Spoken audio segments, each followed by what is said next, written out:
This week, we're digging back in, going way back to the early days of the Koach. Roach, Coach. Podcast. Originally episode 9 of the Episode show. 9. We're talking about The Burning Red by Machine Head. And this is, once again, Matt's version.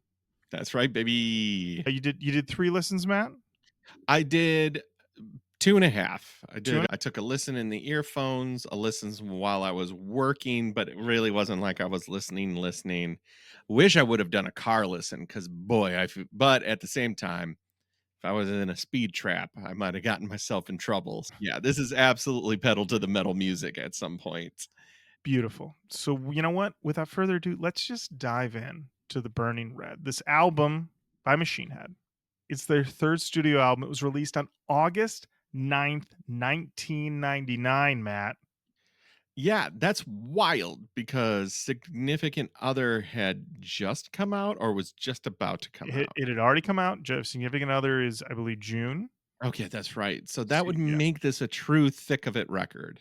Not only is it thick of it record, Matt, it was produced by the angel himself, Russ Robinson. Yep, trust me. Not only did I hear it before I knew it, it was like obvious. And there is a song at near the second to last song that I was like, only Ross would make a band do this. No, you gotta get it out there. You got to do it. This album was, of course, recorded at Indigo Ranch Studios.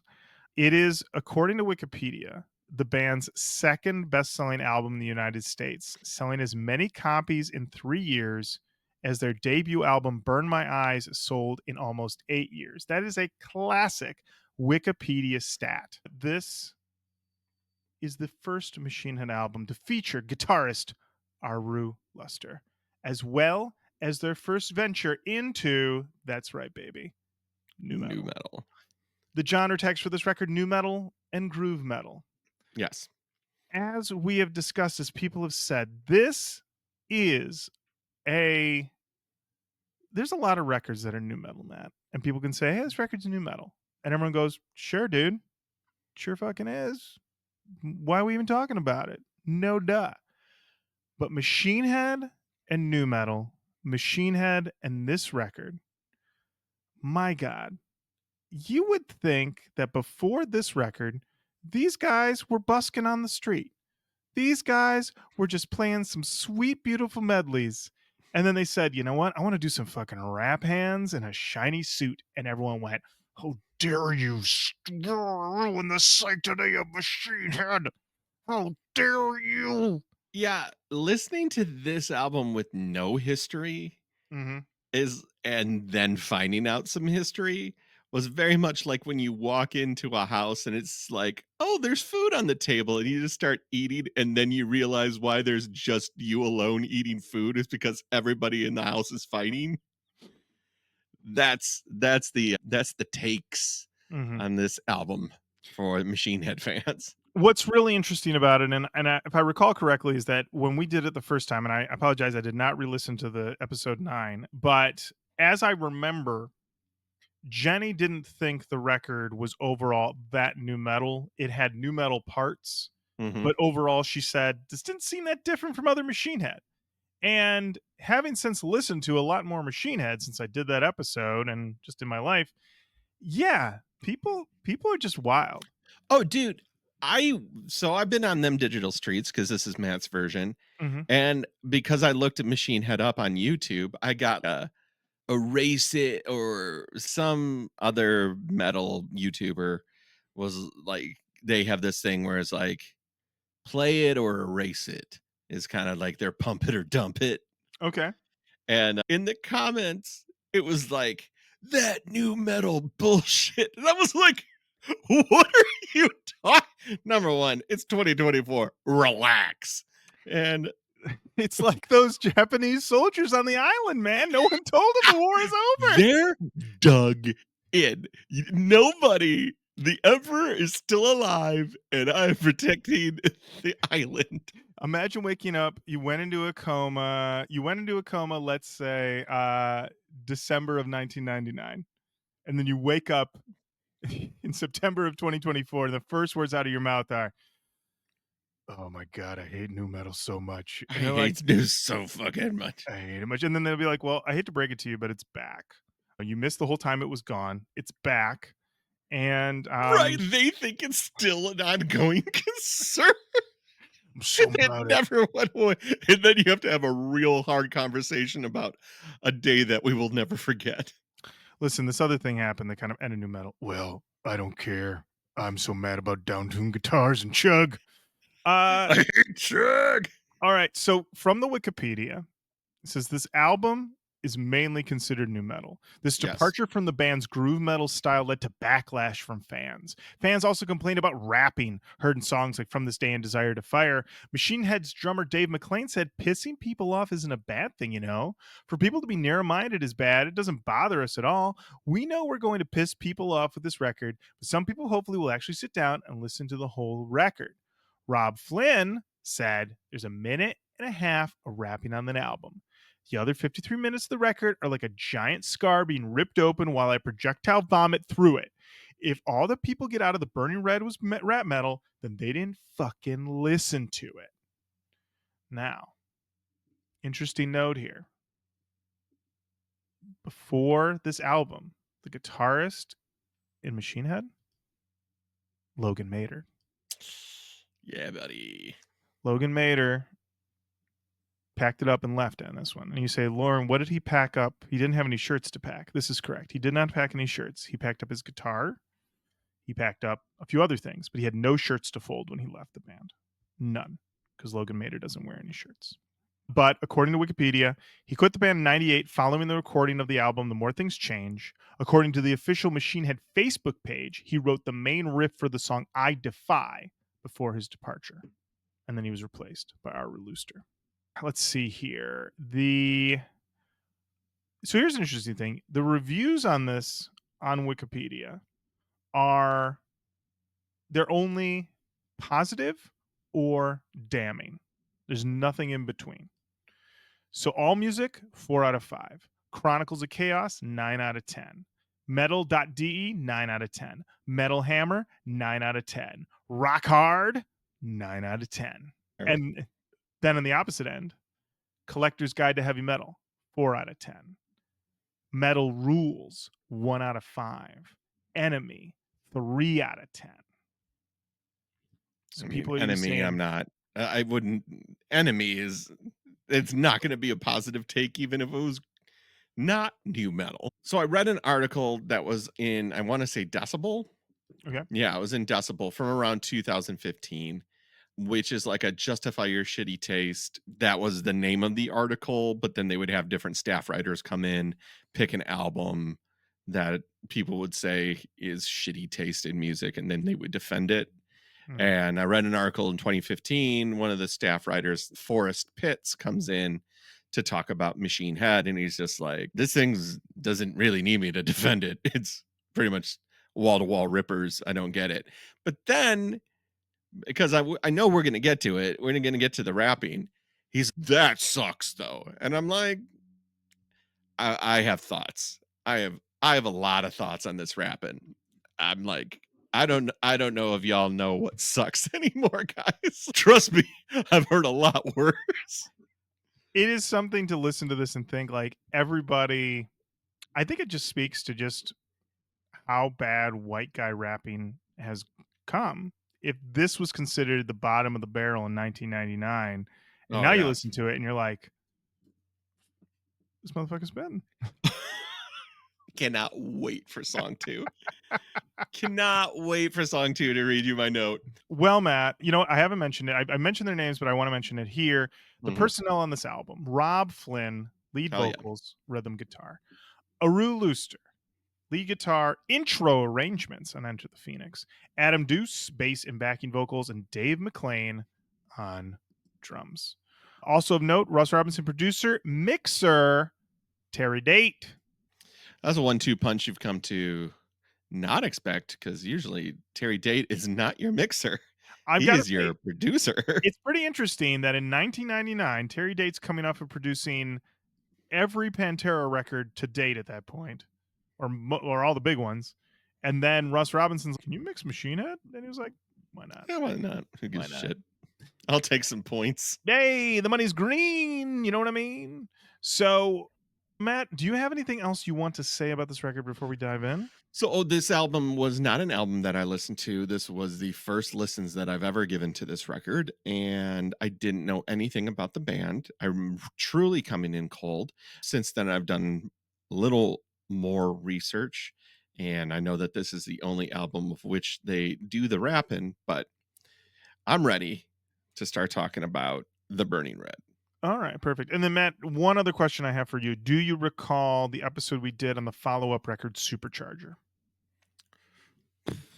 No, Okay, that's fine. not what I you made a liar out of me. I guess I have heard I- some Machine Head. You had, we did a whole episode on it, and you know what? It's fine because we are over 400 episodes deep, Matt. This I know. episode What's here, number 9? this is episode 432. We've done listen, Matt, I just want to remind you of a few things that have happened this year so far. Do you remember a few months ago we met Fred Durst? I've heard about this. Yes. Okay, you've heard about this. Okay, that was us. I don't remember it, You but don't yeah, remember it. Okay, it was great. I was in Louisville for a couple of days. You were. Do you remember when all the computers in the world crashed this year? Oh man, they all crashed, and but that didn't stop you, baby. That didn't stop you. Matt, let's dive in. We've got an intro track into the first track. So we have the song "Enter the Phoenix" into "Desire to Fire." So with Enter the Phoenix, I kind of felt that this was not much to say here. We'll skip to the next song pretty quick. So this is a step up. I know that there's the breakdown at the end. This is like 5 songs in one song. There's a lot going on in Desire to Fire. Rob Flynn strikes me as the type of guy that when you go camping with him, he's, hold on, we forgot something. And he's like, there's no more room in this trunk. And he's, we can make it fit. We can make it fit. Rob Flynn watched the dishwasher scene and Rachel getting married, and he was like, that's my life. That's my life. This guy can cram in more. He can fit more in. It can be done. And the song itself, 4 minutes and 49 seconds. Keeps it under 5 and still fits so much in. Yeah. Especially, I mean, like that build, that's a very 90s build. Like a lot of bands would never, ever give anything that much time to develop now. I appreciated it. Would you like to hear my notes? Yes. Desire to Fire. Punch my ticket. Oh. Hot open. Ooh. 1, 2, fuck this place up. Pump up into a build. Holy shit. And then, are you ready? I have more, but it's more about the back half of the song. Okay. This motherfucker may be spitting. Need to check with Lauren. Matt, let me consult my mental notes. This motherfucker is spitting. He's spitting. He's spitting. And it's great. It's great. I listened, so I only listened to this album once, just as like a refresh. And I did it on a walk. I've been doing a lot of walking lately. And I can tell you that when he started spitting, I was walking and I said to the world, to just around me, this motherfucker's spitting. And yeah, it was great. It was wonderful. And as I discussed in episode 9, and I feel weird like saying, like talking about it as if we just did it yesterday and not literally 8 years ago. But yeah, well, this is classic. Start doing the old shit, Lauren. Come on, rehash the good stuff. Rehash the good stuff. Yeah, this was a record that I purchased when I worked at Best Buy, and I had the original copy somewhere around this apartment, but I didn't dig it out for this, and I apologize for that. But yeah, this was a regular rotation record. So when I did the listen for the pod the first time, I was like, yes, hello, old friend. And then when I did the listen for this, I was like, hello, old friend. Yes, this was a staple. I worked this bad boy into. I was doing my senior year of high school. I was on the morning announcements, and they would let us pick the music that would play when it would broadcast into all the classrooms at the high school. And did I put From This Day in one time? You bet your ass I did. You bet your ass I made sure that entire high school listened to the intro to From This Day. So yeah.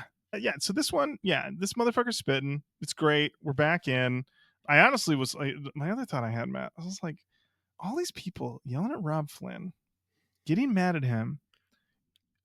Apology. Write an apology. Mail him an Like, apology. for what are you This getting this is Rob Flynn's about that life, okay? Clearly. All right? The dude is doing it all. He's trying everything. He wants to do everything. And it's so funny, this idea of it's once again, I think we're butting up against that late Gen X like sellout idea, you know? mm, It's like, oh, but then you look at it now and it's Rob Flynn was really into the idea of more people listening to his music, and we can't have that. yeah, we hate that. Because I can tell you, I was not listening to Machine Head until this album came out, and then I've been listening to Machine Head to this day. All right, to this day. Matt, I went onto a place that I did not have when we did this the first time, songmeanings.com, and I want everybody to Oh know man. songmeanings.com. While I was looking up these notes, went down. It went down. Completely did not work, and I was panicked. It's now back up as we record, so I'm hoping it holds strong. We have a comment here, Matt. It's from September 26th, 2002. It was posted at 8:12 in the evening. It's from Glassjaw 182. And Great I name. saw this comment and I said, we're off to a great start. I can't believe no one has commented. This song is so good. Perfect. Well done. Al dente. Yes. Quiff porn.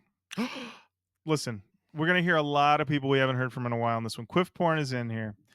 May 5th, 2004 at 1 o'clock in the fucking morning. Quiffborn doing the work.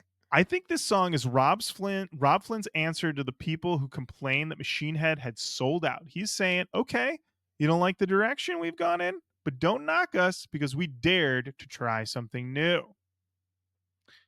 Then Shadow Bitch responded and says, I'd have to agree with you, Quiff Porn. This song is great. Living Shadow said this song is like a Corn Slipknot mix. I like it. That was posted on April 9th, 2006 at 1:30 in the morning. And then this is just a top tier song meanings name.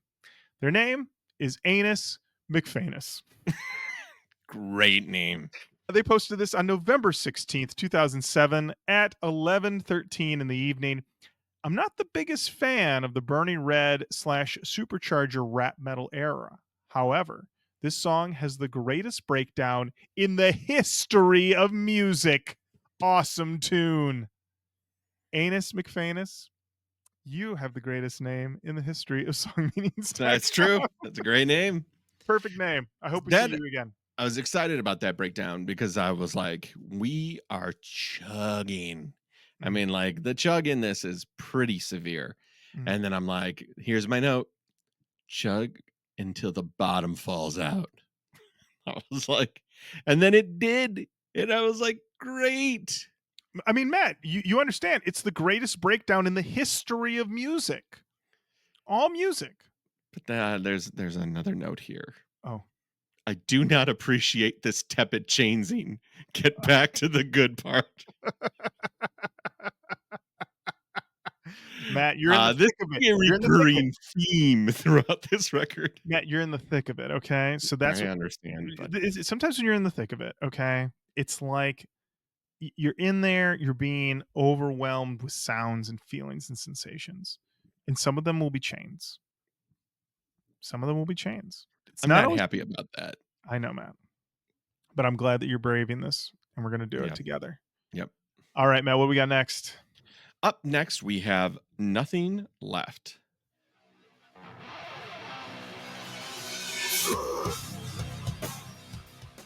Great. It's great. I'll go to my notes. Here we go. This guy, Rob Flynn, is slithering in the mud. He's up to his neck in it, Matt. Fucking up to his neck in it. Who's in that pile of mud over there? Oh, that's Rob Flynn. Rob, what are you doing in all that mud over there? Slithering. I'll be the thing that's in your face. I'll be the biggest basket case. You'll want to see there's so much waste. And you know what? Everyone Great. watching him in the mud is just like, this guy, he seems like somebody with nothing left, right? Totally nothing left. Oh my god. My second note. Yes. This is fucking vintage Ross Robinson. Mhm. Those drums, perfection. Mhm. Great drums. I had the thought when I was listening to this as well that I was reminded of the infamous Suicide Silence Ross Mm. Robinson collab, which we did on the show. It was a mistake. We did it too early. That's on us. Live and learn. And but it's a record that I remember defending at the time, and I've since gone back to it, and I'm willing to admit that I was wrong. That record does not stand up. And listening to this again for the first time in a while, I was like, "Oh man, Suicide Silence really thought they had a Burning Red in them, but they didn't. They didn't have it because I don't think they have the raw insanity of Rob Flynn. Rob Flynn takes this whole idea. That's the thing that I think when we talk about records by bands that quote unquote hopped on the new metal sound, took it Mhm. in, didn't really mean it, whatever the fuck that's supposed to mean, you Right. know? Yeah. And I think of Rob Flynn though, and I was like, Rob Flynn put his whole ass into this album. Like he is Yeah. all in. He's all in at a level that I think everyone else is like, this guy's too in. And he's, I'm in it. I'm fucking in it. Get in this mud with me. Everybody in the mud. He's so in that people think it's parody Mhm. for listens. Yeah. Like he's just like, we wanted to try something new and I wanted to try something. It was exciting. It was Mhm. like he saw something that he was like, let's go whole hog. Let's go for it. Yeah. And then when you look at stuff that happened with, I mean, I think back to, I mean, it seems recent, but I guess a while ago, the Catharsis record, which came out in 2018. That was another record that was considered like another dip back into new metal. And that one was heavily derided. And once again, though, it you look at it now and you're like, okay, yeah, we had some bad ideas going on here. Some bad ideas were done. But he believes in them 100%. He believes in them so hard. And I feel like that's what you need. And Matt, maybe this is going to tie in to the fact that I finished Moby Dick. Oh, you did, you son of a bitch. I You finished did it. Moby Dick. And spoilers for the end of Moby Dick, but Doesn't go well for the crew it doesn't go well for the crew. It doesn't work out well for the boys of the on the P ship. Quad. For the Pequod, that's right. Thank you, Matt. And but Ahab, he's he is literally ride or die. Ride or die might originate with our boy Ahab. Okay. And we're doing this to the bitter end. And then I listen to something like this. I look at the Rob Flynn Machine Head project. I look at the things that he's gone through, and I'm just like, he's got that same mentality of I'm obsessed with this idea, and it might be the best idea. It might take me to glory, or it might take me to ruin, but I have to see it through. I have to see it through. For that, I look at this record and I'm like, for this one, I think he nailed it. I think he nailed it. Other I've stuff, little I more yeah. up and down. Yeah. I don't appreciate the chainsing in the chorus. I will never appreciate the You know, chorus. no. But I do have this question. Yes. Machine had a bunch of tough guys? I have a Because this feeling. does have Billy Badass feel to it. Matt, do you remember when we listened to that album recently and there was a song about how you had to go out and meet the wretched? Meet the wretched.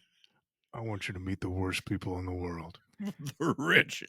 The wretched. I think this is who they're meeting. They might going to meet Machine Head. That's entirely possible. There is a feeling with this that Machine Head are like, we are. It's not that they're the baddest dudes. They're just not afraid to get in the mud. Let's tie it They're back. not They're not afraid. afraid to get. They're in the mud. Dez They're is in the mud. coming to introduce you to the wretched. Exactly. And he's like, "These fucking guys." And they're That's like, Rob Flynn. He's in there. "He's in the mud. You gonna get in the mud?" He's, "Oh, geez, I don't know. I think I should have stayed at home." Too late. They push you in. Really like the use of dynamics so far in the album, and that's going to be a reoccurring theme where they kind of just strip everything out, and it's usually like Rob with either the bass or the guitar, and then they fill it in with some kind of drop. Really enjoy that. Mhm. But I also will say, and it'll be a reoccurring theme, these choruses are a little generic, but the rest of the song and the bridges make up for it pretty significantly. They never stay anywhere too long, but they do come back to them often, and they all kinda just feel samey. Okay. Fair enough. All right. Up next, we have the blood, the sweat, the tears. What I like about Machine Head, Matt, is that they can give you a song where you're thinking, oh, this one's straight up for gains. This one's for gains. Yes. I need this to be playing in the gym so I can go get those gains up. But at the same time, as that chorus continues going, you think, this song also would be good if it's soundtracked a scene where Jason Statham kicked a guy down a It staircase. would totally It would be work. sick as fuck. Beekeeper 2, think about it. Oh, boy. So yeah, so this was one where once again he's getting a lot done all at the same time. And this is also one where you're thinking, this chorus needs to crush me. It needs to deliver, and it delivers. It delivers. Matt, your notes. First note, chugga chug, chugga chug, chugga chug. Big chug, huge chug. Second note, this would crush live. This is a boot stomper, fist in the air. Pit Stoker, all in all, I don't think it's a big activator, but like jumping, pumping, getting the crowd worked up. Chorus, not my favorite. Interesting. I think it's because it is like he sings for a couple seconds and then it gets into the because the blood, the sweat, the tears. Like he gets into that point. It's it is not hokey, but it's just okay. But the rest of the song is so damn good. I don't care, but it's just not my favorite. It kind of just washed over me. Okay. Interesting. Now, I want to let you know that this is a mid set song, it looks like, for the band to this day. Yep, they played their summer slaughter tour in Europe and the UK this summer. And when they were at Campo de Futbol Salario in Vivario, Spain, they played this as the seventh song of their set, in between Locust and No Gods, No Masters. Right on. Good Right. placement. Good placement. Good placement. This was one of two songs from the Burning Red that they played live. From this day. Ah. We'll get there. We'll get there. Matt, songmeanings.com. I think you're going to appreciate this comment from Fixer. That's right. 3 X's because he's nasty. This one's posted on June 14th, 2002 at 2 o'clock in the afternoon. Of course. Gotta let the people know I'm not working. Fuck, period. Yeah. Oh. Period. There it is. Also, Quiff Porn said on June 11th, 2004, and this looks to be about 4 o'clock in the afternoon. I think this song is Rob Flynn saying that the reason they have succeeded as a band is because of their will to succeed and the fact that it is all down to the blood, sweat, and tears they have shed. I also think it is a reply to people who were calling them sellouts, saying that the reason we are here is because we worked so hard for this. I like that Quiff Porn thinks every single song on this album is about people reacting to this album that they haven't heard yet. Because I don't think anyone was calling them sellouts before this record. I No. believe everyone was on board. And then they made this record, and then everyone was mad. And Quiff Porn's like, they already knew. They were clairvoyant. Rob Flynn saw. He knew. He's reacting already. Be that as it may. Yeah, I'm into this one. I love it. It's great. All right, Matt. Up next, we have Silver. Matt, tell me a little bit about your favorite song on this album. Okay. No, I did not like this song very much. Mm-hmm. I said that there is a sameness here that is a bit too early. Sometimes feels way more hard rock than new metal. This feels like a rock and roll radio anthem, slowing it down. If Jenny were here, I would say, are they trying to broaden their audience? Matt, this is a song, we talk about seeing them cheeks when we go in the butt. Okay. And Yeah. that is a situation in which, for those who aren't familiar, you're dealing with a pair of pants. Those pants are slipping down. Okay. Mhm. Usually because the person doesn't have a proper belt on Yep. or the pants are the right size. And so we're getting a little bit of crack. Okay. And that's how you end up in the crack. And that's how you end up with a little bit of butt rock. A little bit of butt. But what about when you have a song that makes you think, this reminds me of a pair of well-fitting jeans that are pulled all the way up and are just tied up on that ass. That is hugging them cheeks. Hugging them cheeks. This is a hugging them cheeks song, all right? We're not getting any crack, but that fabric is right. There are no mysteries, okay, with this ass, okay? These jeans are so tight, they might as well not even be on, okay? That's what we're dealing with. This is a different type. I don't think we've ever talked about this before, but this is a hugging them cheeks, tight jeans type of song. Yep. This is have you ever seen those Japanese greasers? Yes, I have. You know the jeans that they wear where it's Mhm. just like real, not high and tight, not like mom jeans or anything like that, but just Mm. like fitted and They fit, but they're they like fitted. they're fitted. Yeah, it's not quite, I went to the ladies section and then put it in the dryer, but Right. it's This is not close. skinny Yeah, jean. you're right. Exactly. This is like this is a perfectly fitting pair of 501s. Yeah. You may not be able to move your legs in it though. You may need to be picked up and moved from place to place. Yeah. But them cheeks Yep. trapped and clapped. That's right. Now, I want you to know that on songmeanings.com, a lot of people like the song, but also had some issues. Dark Star on July 10th, 2002, and I believe this is 6:00 in the evening, said, "Holy shit, this song kicks ass." Okay. All right. Good comment. Virus on October 2nd, 2005, at 7:00 in the morning, said, "Absolutely. But I can't understand the meaning of this." Begging the boards, please, someone Anyone, tell me the meaning. if someone could help me. Now, Dying Inside, January 12th, 2006, said this song is amazing, but I have no idea about the meaning. I was like, somebody's got to help. Well, thank God, on a year later, on January 12th, 2007, at 11:21 in the evening, my friend spelled wrong, there was a while when the only thing that calmed him was this song. If I think of a meaning, I will post it. Great song. I think it's really that silver makes you crazy. That's what I'm getting out of this. Also, I love that he's got this friend who's out of his mind, and he's just like, "Someone play Silver by Machine Head immediately." My friend's out of his mind. He's mad as a hatter. Oh my god, he's freaking out. And there's only the one thing that can help him. It's track 5 on the Burning Red. Play it. Hit play right now. Matt, I think it's time to dive into one of the best songs of all time from this day.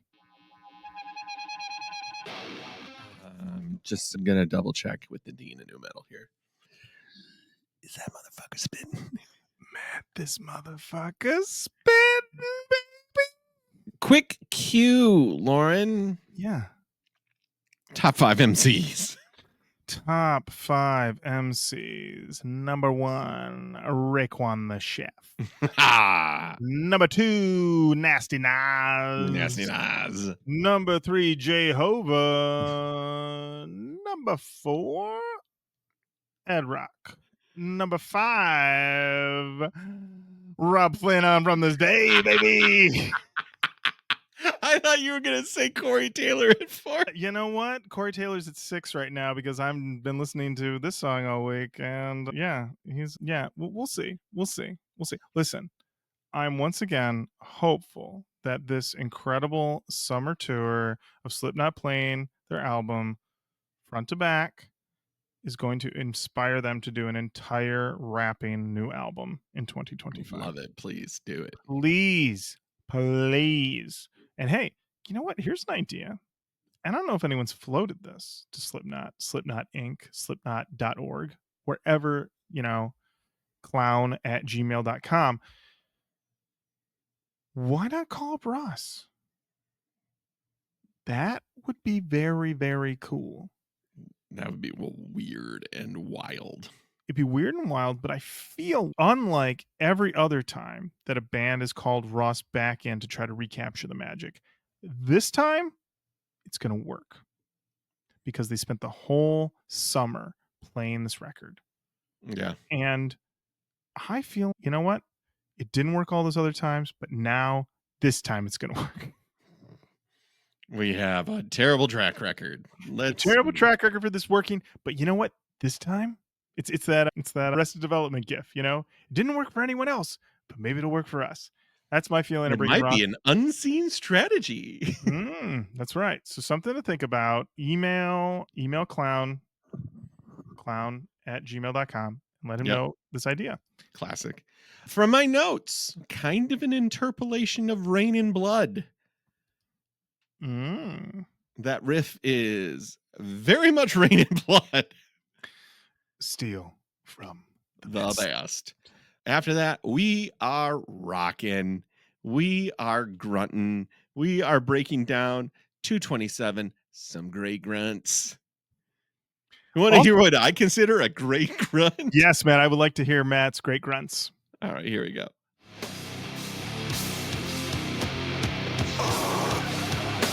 Great grunt.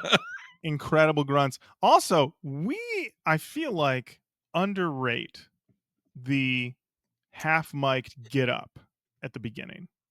I think so. That's a really good get up because that get up it reminds me of the "don't make me say it again" type of get up. Like your dad's telling you, like, get up, it's time to go to school. It's get up right now. I'm about to start spitting on this mic. You better be the fuck up. Yeah, this is still one of my all-time fave new metal songs, and I went to the songmeanings.com comments to see if everyone else agreed with me. And we have some interesting comments. This one, Matt, this might be one of the oldest comments that we've ever talked about. This is from December 6th, 2001. Wow. This is from XX, the dude XX. This was posted at 5:30 in the morning. Fucking hard night of drinking. Oh, man. This guy was doing all the different types of drugs, and it didn't matter which type because they all have the same effect. And they said, this is the first song that I ever heard by Machine Head, and it is one of their best in my view.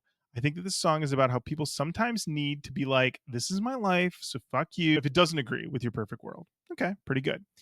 The Red Jester said, not nearly the best Machine Head song in my opinion, but much better than anything you hear on the radio or MTV nowadays. I mean, hard to argue when they don't even play music on MTV anymore. Well, I'm sorry. This was posted on June 13th, 2002. Oh, yeah. At 10:17 in the evening. So this person, for one, this crap on the radio. Man, remember when people used to complain about crap on the radio? Oh, I heard this crap on the radio today, and it ain't the real music. This ain't the real I love that conversation. This ain't the real music. What happened to music, man? I'm hearing this stuff on the radio. This crap on the radio. Oh my gosh. What happened to real Okay, anyway. What happened? Hey, what happened to Styx? You know what I mean? What happened to ELO? Just a little bit of Steely Dan. Fixer I is would back. listen to all of those bands. I won't listen to Steely Dan, but I will listen to the other ones. Fixer is back, and they said one of the all-time greatest riffs, mate. Yeah, because it was raining blood. Well, then the next one, Hedonism. This is the actual Hedonism, no numbers. Said, I take it you're talking about the Raining Blood riff by Slayer that Machine Head ripped off in this song? Take it easy, Hedonism. Head back to the resort, buddy.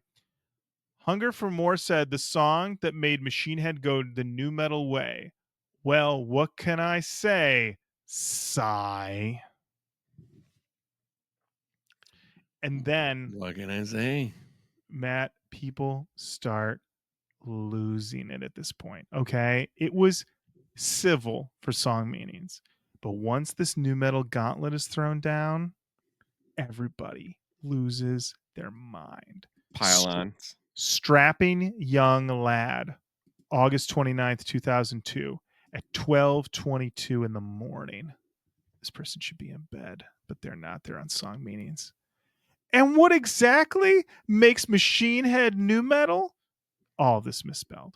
Just because they experiment like every other band? Notice the influence Eru Loester played on the band and compared to when Logan Mader was in the band, and then why Eru left the band.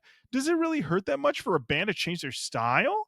A couple of the softer songs are really blinding, like the Burning Red and Definitely Silence. Not saying that I'm a mellow guy, but these are a couple of masterpieces which contribute to the great tapestry that is Machine Head. Or you could go on what Phil Anselmo says about music. If you don't like it, then don't listen to it. Plain as. Ghost Wishing back.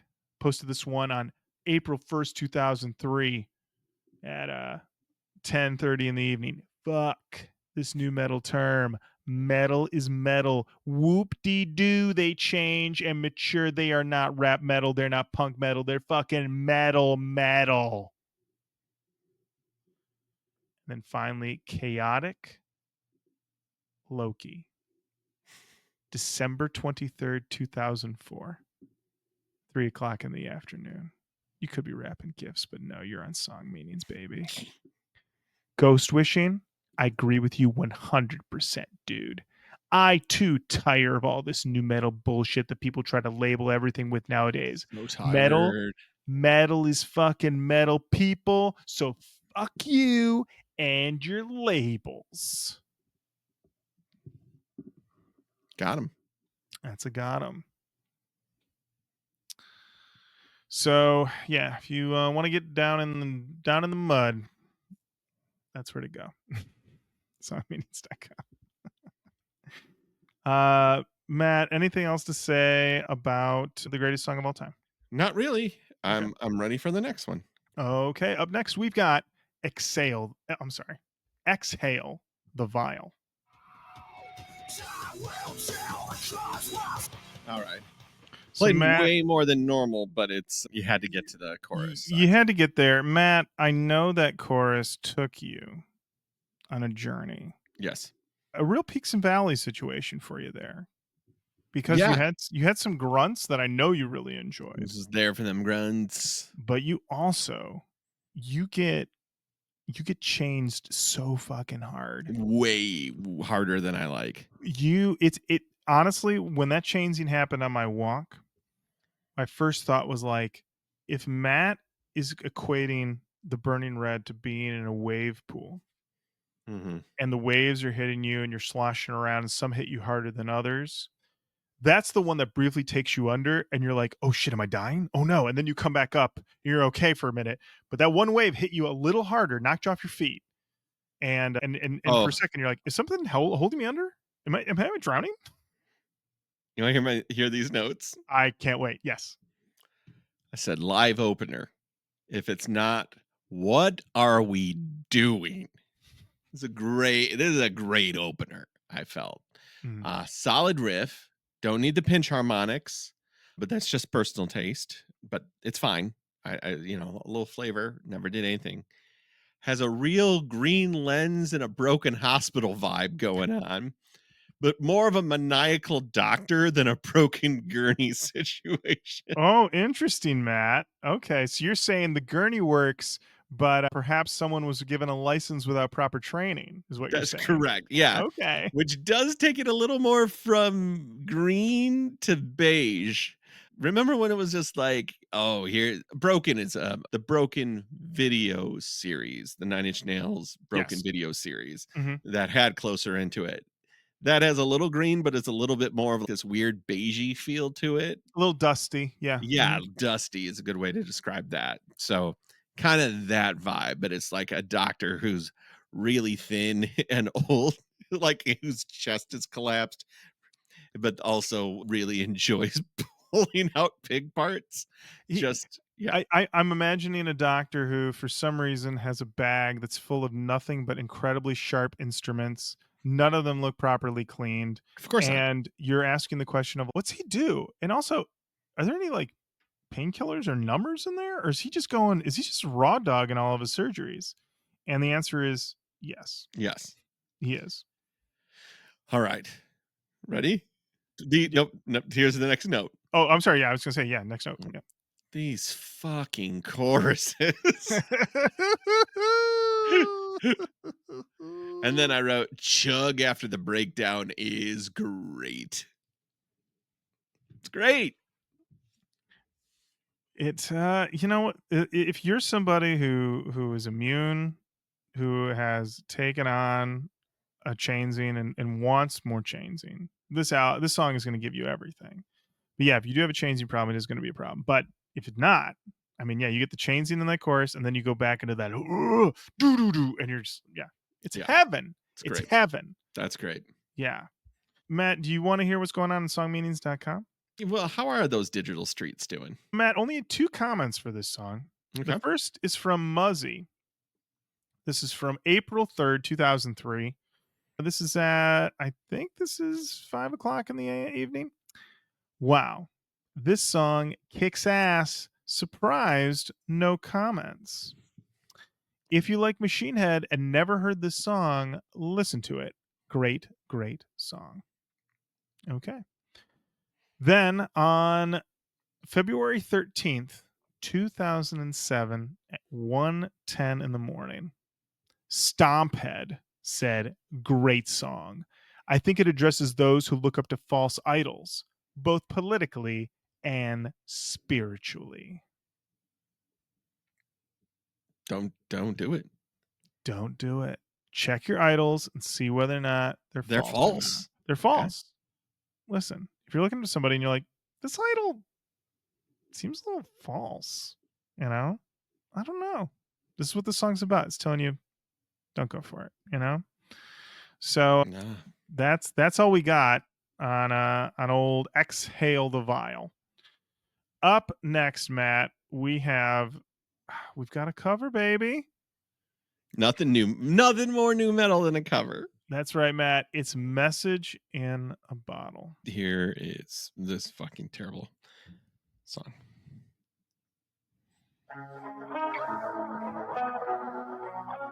No, no, no, no, no, no, no, no, Whoa! no, no, no, no. That's all you get. It's so bad, Lauren. It is so bad. Not good. No. No, no, no, no, no, no. Matt, are you reading off your notes right now?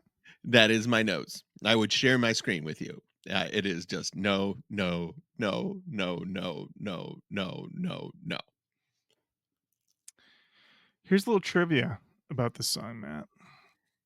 Ross Robinson convinced the band to record a version of this song after hearing Aru Luster messing around with it in the studio. Originally thought to be a B-side, he eventually convinced some members of the band to add it to the album despite objections. Yeah, the Egyptians should be like, not good. Not good. I can say that I have never minded this cover, and if anything, the problem with it is that they go in that direction where they smooth it out too much, Way too much. way too much, but I appreciated that they didn't go in a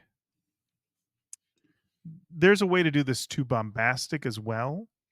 You know, you could go overcorrect in the other direction. I don't mind. I mean, the thing is that it builds, it builds. I don't mind it. I don't mind it. And also, I will say that I definitely have heard this version of the song more than the real version.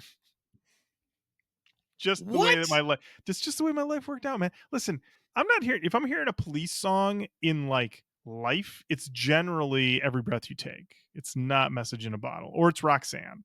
Those are the ones. I don't hear Message in a Bottle too much, but I've listened to this album enough that I've definitely heard this version of the song more than the original. And listen, I know we got a lot of Police guys out there, a lot of Police Yeah, heads. you're sitting in front of one of them. Oh, Matt, are you a big Police head? Yeah, I love the Police. Oh, I did not know this. Yeah, man. Okay. All right. So talk us through a little bit of your Police fandom then. I just thought they were cool when I was a kid. Really liked Every Breath You Take when I was a kid. King of Pain, everything that was off of Synchronicity really hit me because that was the first album that I was old enough for. And then when I started buying records, I heard So Lonely. And when I heard that song, I was like, God, this is a great fucking song. So I ended up picking that record up and kind of just have really enjoyed the Police since then. So yeah, I mean, this is a band though that is a little too far up their own ass, if you ask me. What? Sting? I know, I Sting? know. Slow down. I know. Believe it or not, Sting? Sting, kind of Outlandos D'Amore. What a terrible title for a record. But hits Next to You, So Lonely, Roxanne, Can't Stand Losing You. Great songs. All of them. All five greats. Five greats. Five okay other ones, but five great All right, ones. Matt. Now that we've talked about the Police, let's really dive into Sting's incredible solo career. We can talk about The Island of Blue Turtles. We can talk I about own that. When Sumner's Tales. I own We can talk about Brand New Day. We did can not own talk that. we can talk about the album he made with Shaggy. We can talk Oh, about the Loot album that he made, in which he promoted on an episode of Studio 60, in which we understand that in the world of Studio 60, Saturday Night Live does not exist, but Sting does. And so does the Loot album that he's promoting. my my favorite Sting fact is that the Police receives a royalty from Bad Boy Records because they used Missing You, Every Breath You Take for Missing You without getting clearance. So basically it's $10,000 a month. I thought he got paid every day. Oh, is it a $10,000 a day? I think it's something insane like that. Yeah. It's I think it's wild how much it's it is. and you know what? Good for them, because Sting turned out to be the big winner in this one. he really did. But also, I gotta tell you, and I mean, obviously, Diddy, toxic character, ultimately not a good person. Don't think I'm out of line saying any of that. But I will say that during his heyday of taking incredibly obvious samples, mashing them up, making big old hits, for every Mo Money, Mo Problems, for every Been Around the World, which feels seamless and perfect to my ears, especially Mo Money, Mo Problem. I'll Be Missing You has always sounded a little bit like trying to put like a Harley motor on a tricycle. Like, it just doesn't go together. It doesn't Mm. fit. It always has sounded clunky to me, and it has always sounded like two different songs playing at the exact same time. Real messy. Never enjoyed it. R.I.P. B.I.G. Matt, let's keep it going. Keep it Let's, rolling, as we like to say on this show, baby. with the song Devil with the King's Card. Can't wait to hear the song meanings on this one. He's the devil and he has the king's card. I don't know what this song means. Matt, let's go to your notes. What an open for. Gah!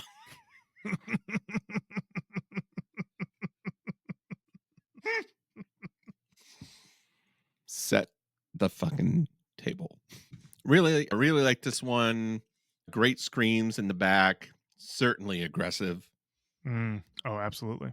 I think there's a point where there's almost a breakdown, or there's a breakdown where you hear a lot of cymbal bell, the bell part of the cymbal, and Mhm. it's just right, really clangs out in the mix really well.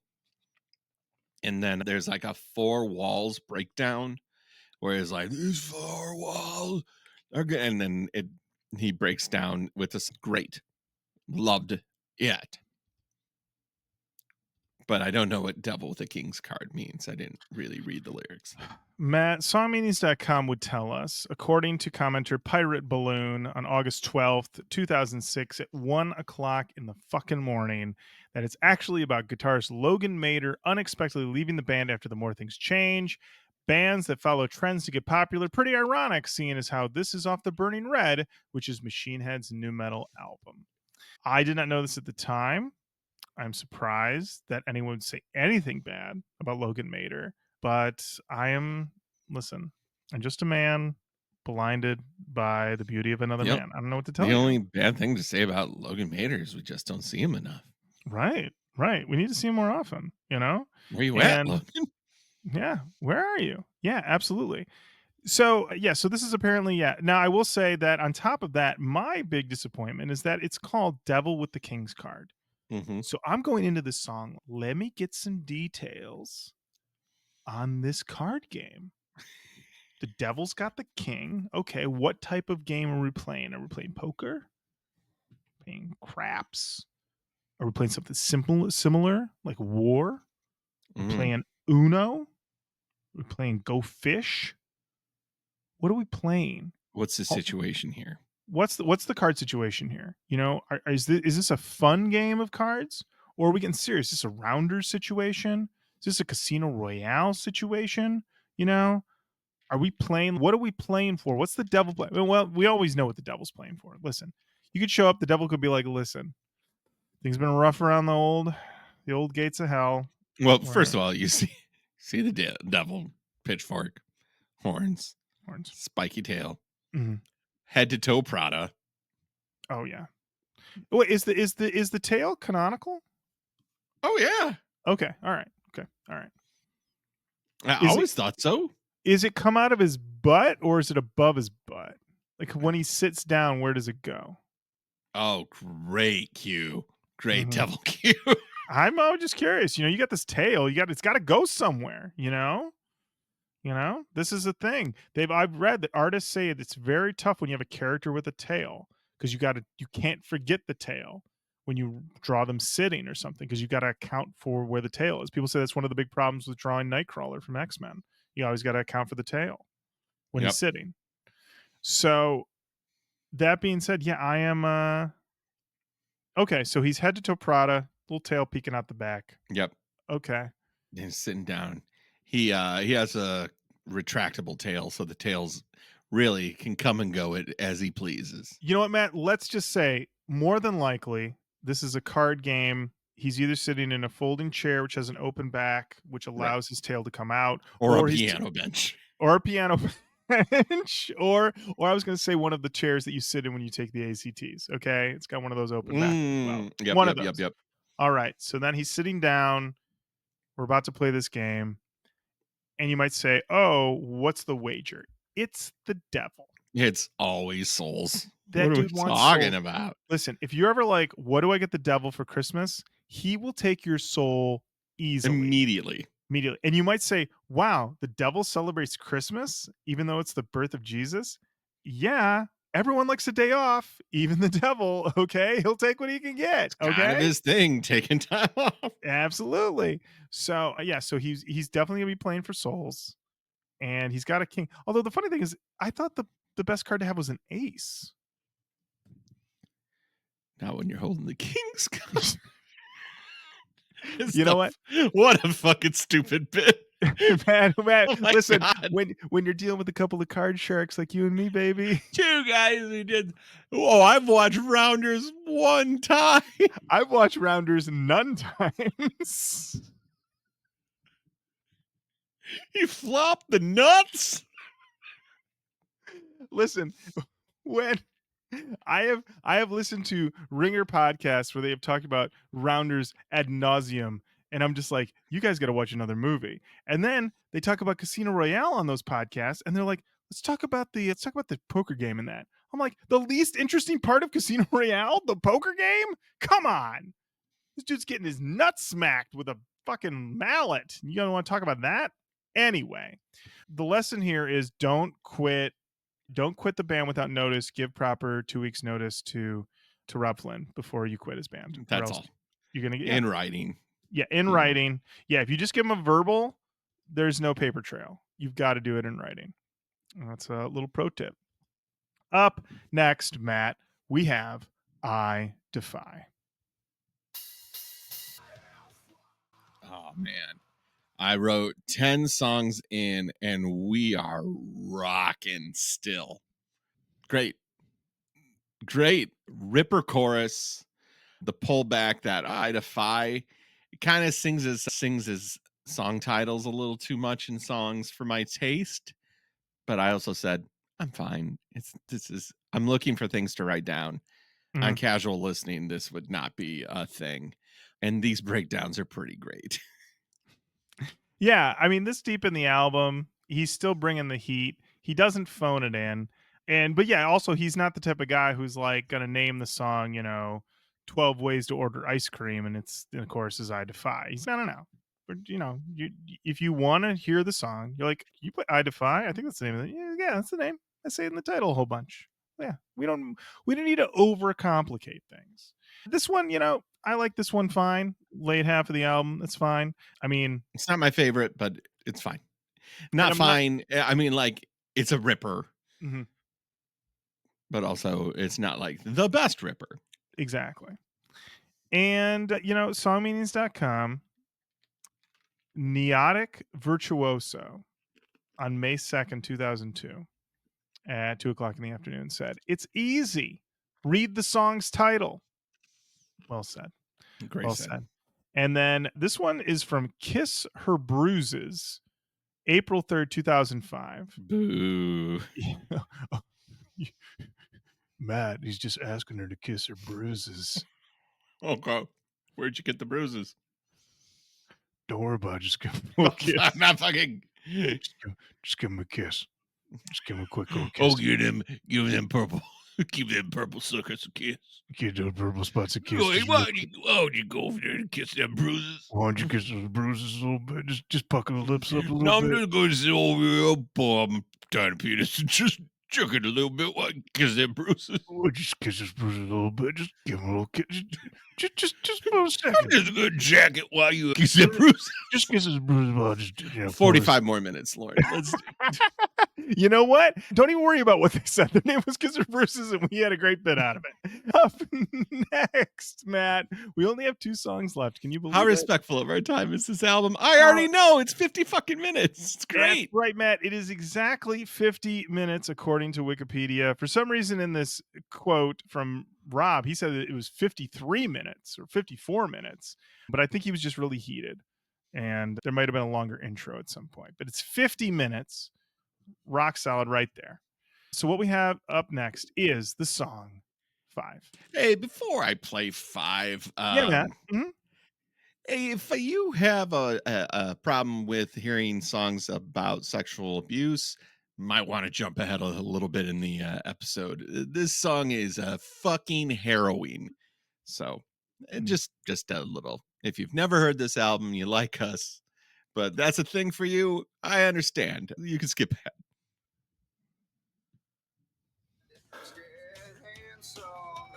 I'm pull it down a little bit.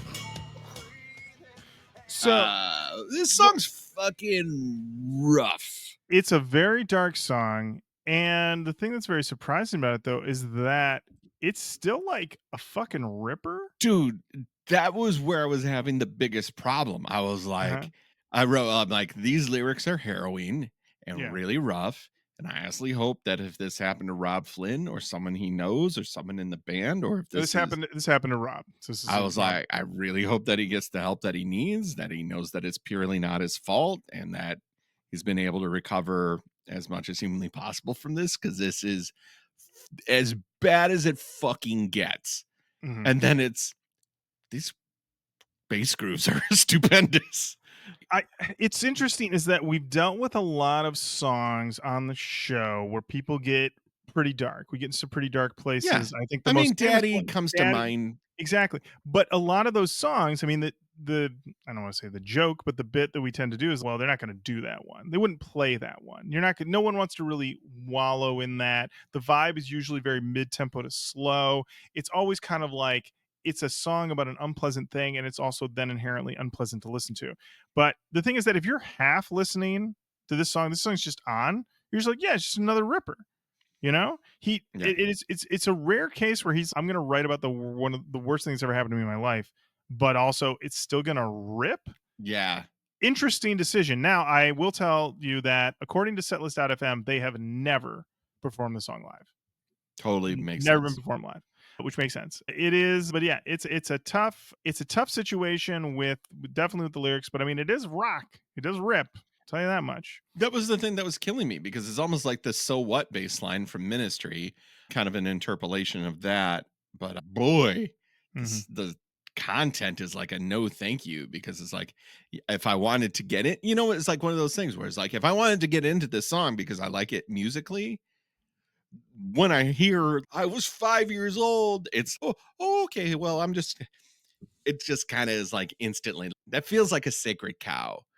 You know, it's just it's not too much because I'm not I'm of this world, you know. I know this shit fucking exists and it's awful, but this is not entertainment to me then, Hmm. you Yeah, know. for sure. And there's so much of that song as a musical, the musicality of it that is entertaining, Hmm. but it's like the subject matter is it's almost like it's too much dichotomy that it doesn't that it's I heard it.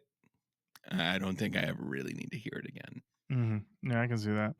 You know that when they were workshopping stuff and he brought this to Ross, Ross was like, "Oh, you definitely gotta fucking do this." Like, Right, yeah, of yeah, course. I mean, yeah.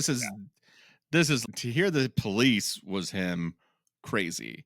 Hearing this and being like, yeah, that was Ross. Of course. Of course, yeah. He's going to make you go to the darkest place that he can. Mhm. And I don't feel like Rob Flynn was afraid of going to that place. Mm. There's a lot of anger, there's a lot of vitriol, there's a lot of pain. Fear is not there, Mm-mm. you know, to lay it bare, Yeah. you know, he is definitely not afraid. Not afraid of that. No, not at all. So, yeah, and if you go to songmeanings.com and look at the comments under this song, you will regret it. You are So, not gonna have a good time. no, I would say steer clear of that. I'd say, honestly, to the old folks over there at songmeanings.com, I'm gonna hit you with an old Werner Herzog. Destroy this. I think just wipe it all out. Just wipe it all out. That's the way to go. So actually, hold on. I'm not quoting Werner Herzog with that one. I'm quoting Lars Ulrich's dad. That's what I'm Just quoting. destroy this. Destroy this. Delete this. All right, we have one song left, and it's the title track called "The Burning Red."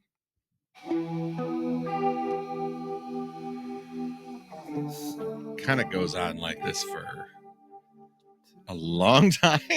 Yes, it does. I mean, this is a moody close. Moody outro. I didn't Moody. hate it at all. I was like, this is kind of turns into a night drive a little bit later. I was kind of like, well, I'd be in my feels driving to this one. Yeah. Well earned. I think we've been through the journey on this, so this is a fitting Yep. closer. Definitely was not like, I need one more rocker for the road. I was like, yeah, I was good. Because everything, when it comes in, I'll fast forward a little bit. Yeah, just kind of feels like dark highway at night after it rains. That's the feel that it gave me there. So, songmeanings.com, a lot of people are discussing the song about how it is about Rob reflecting on his life and the various things that he's done. They point out references to heroin use, they references to scars and everything that's happened to him. And most people are pretty much in agreement, but I thought there was a couple interesting comments. This first one is from Iowa 7 from February 11th, 2006 at 10:30 in the evening. This is one of my all-time fave songs I want it played at my frickin' funeral. Okay. All right. Then Amped on August 6, 2006 at 11:10 in the evening says, "Only a handful of comments for this song? It's a fucking awesome song. I want it played at my funeral just like Iowa 7." So now two people are asking for this song to be played at their funeral. Need it. Then White to Gray, November 23rd, 2006, 2:48 in the morning. I feel like this person's, I'm up early, got to get that turkey ready.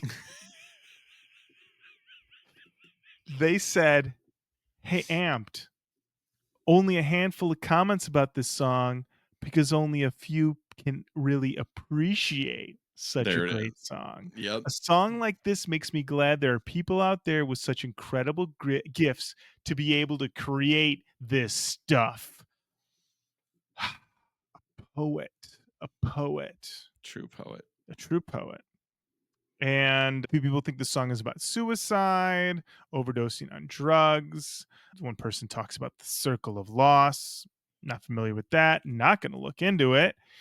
And I think we'll end on this one from Extreme, who said, "This is an amazing song." Okay. There we go. And there you have it, ladies and gentlemen. It's The Burning Red by Machine Head, Matt's version. And now it's the part of the show where we talk about Canon talk. the canon. Matt, do you want to know where this stood in the canon previously? I do. I absolutely do. So on first listen with myself and Jenny and good friend Eric Hankey, it was decided that the only song that Jenny would agree. Jenny did not think the album was very new metal overall. She felt that the new metal was sporadic throughout, but she did agree that From This Day is definitely new metal AF. Mm-hmm. She also did not like it, but she said I could put it in the canon anyway because I like it so much. So the only song from the album in the canon is From This Day. That's interesting. I would say that the there's a lot of chug on this record. Tremendous amount.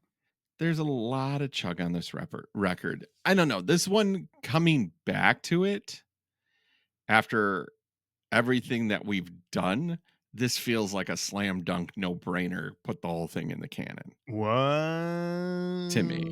Like it just does. It's 99. Ross Robinson has a cover. Desire to Fire, From This Day. Those feel very new metal. But the rest, I mean, yeah, there's definitely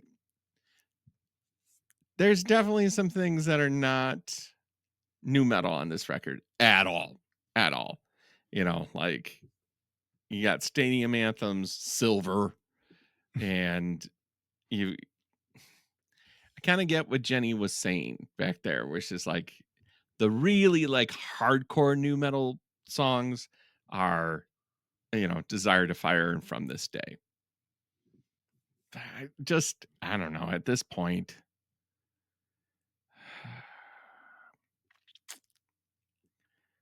I don't know. Maybe it is too groovy. Maybe it is not new metal enough. Maybe it's more hard rock, but I don't know. It feels new metal. You know what I Mhm, mean? right. There is a Well, part of Matt, me that goes, this mhm. feels new metal as fuck. Well, Like, Matt, if we're gonna put the whole thing in, I just got to ask you one question, and it's a yes or no. And once you give that answer, then we can just toss it in. And that question is, do you think this is better than Korn's first album? I don't think it's better than Coin's first album. I think Blind is better than this whole album. Okay. I would absolutely say that. I think Blind and Shoots and Ladders is better than this whole album.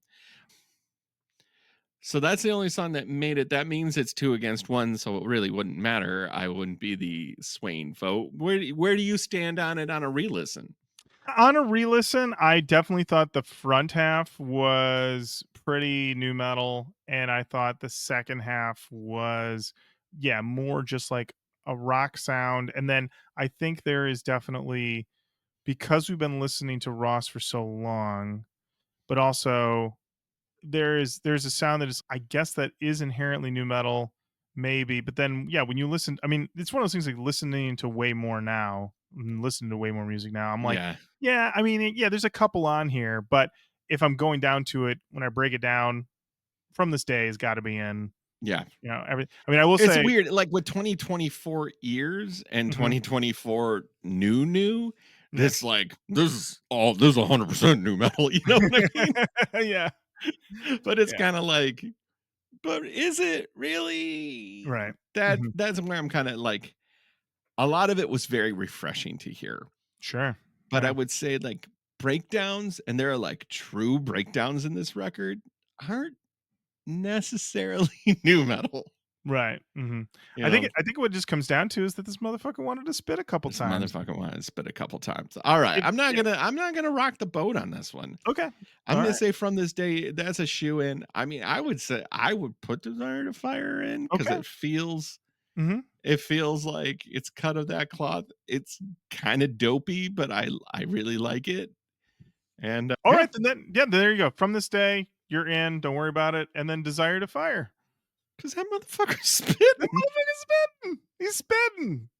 And there you have it. The second Matt's version here on the Roach Coach podcast. Desire to Fire, now in the new metal canon by Machine Head, and From This Day, safe and secure in the new metal canon as well. Matt, are you excited to dive into the next two very soon? I am, I'm really excited, it's a Crazy Town and Yes. Linkin Park. Linkin Park, you know what? And listen, there's nothing fraught about those albums anymore, right? Nope, Right? not at all. Nothing's bad's happened to those bands, right? Boy, oh boy. We picked the year for this one. Love it. Yeah. Well, perfect. Well, Matt, super fun. Always a pleasure.